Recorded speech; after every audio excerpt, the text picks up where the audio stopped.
Samantala, update na po tayo sa binabantayang LPA na posibleng pumasok sa Philippine Area of Responsibility sa mga susunod na oras. Kausapin po natin si Pag-asa Weather Specialist Dr. John Manalo. Magandang umaga at welcome po sa Balitang Hali. Magandang umaga din po, Connie, at ganoon din sa ating mga taga-subaybay. Sa mga sandaling pong ito, nasa na ho itong binabantayan nating LPA? Sa uli nating update, yung LPA na minomonitor natin ay nasa layong 1,110 kilometers east ng northeastern Mindanao. Alright, at kapag ito ho ay naging ganap na bagyo, saan ho ito direkta makakaapekto? Kaya baka mag-landfall pa? Yes po, naka-high category po tayo. Ibig sabihin, yung pagiging ganap na bagyo niya ay inaasahan na sa susunod na 24 oras. Ang unang maaapektuhan po ay yung eastern section ng Mindanao at southeastern section ng Visayas. Kasama po dyan yung Caraga region, Surigao del Norte, Surigao del Sur, at yan po yung unang maaapektuhan. And eventually, ang general na magiging epekto niya ay mas maraming mga pag-ulan, lalo na dito sa buong Visayas, Northern Mindanao, and eventually dito sa Palawan. Opo. Nakikita na ho ba natin kung gaano ito magiging kalakas yung pag-uulan o kaya kung gaano kalawak naman ang sakop po nito as of the moment? Pwede pa rin ho ba itong mas lumaki pa?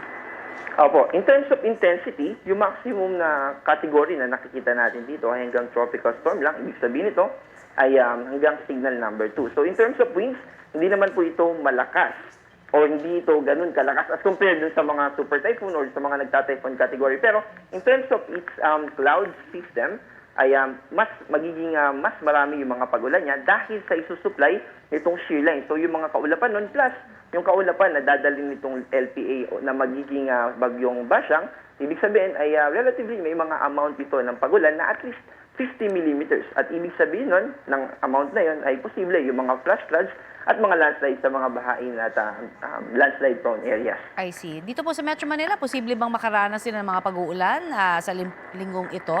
Yes po, Saturday, Sunday, ito yung time na kung saan pinakamalapit itong magiging bagyo dito sa Metro Manila. Ibig sabihin, magiging maulap at mataas yung chance ng pag-ulan. At bukod sa Metro Manila, ay ganoon din dito sa Calabarzon at Mimaropa. And of course, kasama din yung Bicol Region sa Luzon.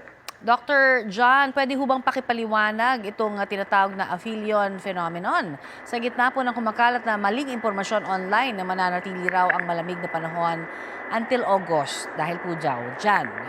Opo, yung aphelion po, ito po yung time of the year na kung saan pinakamalayo, yung pinakamataas yung distansya between Earth and the Sun. At yung kabaliktaran naman po nito, yung nearest naman ay yung tinatawag natin na perihelion.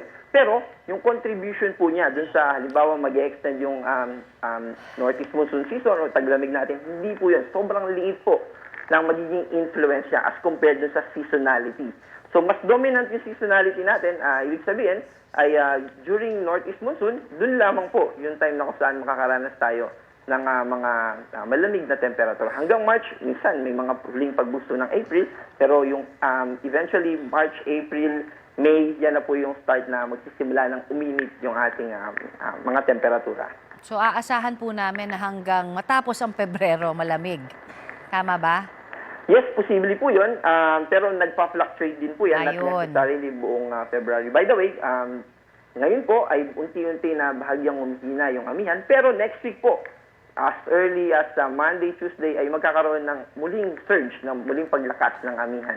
Opo. Marami pong salamat sa inyong update sa amin. Yan po naman si Pag-asa Weather Specialist Dr. John Manalo. Maraming salamat po at ingat po.